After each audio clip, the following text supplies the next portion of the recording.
Ujambo na karibu. Vinicius Junior amekataa pendekezo la awali la Real Madrid la kuongeza mkataba wake kutokana na kutokubaliana kuhusu bonasi za utendaji na haki za matumizi ya picha zake, yaani kwa lugha ya kimombo image rights.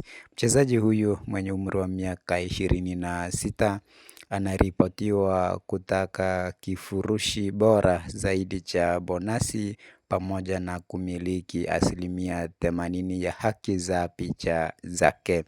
Arsenal wako tayari kumpa 100% ya haki za picha zake na wanajiandaa kuwasilisha ofa ya zaidi ya pauni milioni 105 baada ya kupata ishara chanya kutoka kwa wawakilishi wa mchezaji huyo. Sasa Arsenali wanasubiri uamuzi wa mwisho wa nyota huyo wa Brazil. Kumbuka ya kwamba timu ya Arsenali imekuwa ikipania sana kupata mchezaji huyo ili kuja kuboresha kikosi cha Arsenal. Kumbuka ya kwamba Vinicius Junior ni mchezaji ambaye ako na ubunifu wa hali ya juu katika kambumbu.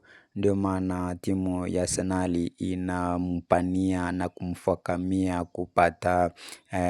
kumpata ili aje kucheza katika kikosi hicho. Ni hayo tu kwa sasa.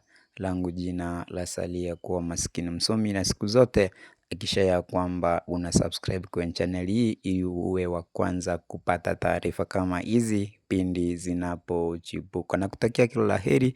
Mungu akujalie na anijalie mimi ili tuendelee kuelimishana yale ambayo yanatokea ndani na nje ya nchi. Nakutakia kila la heri na uwe na siku njema isiyokuwa na burukushani.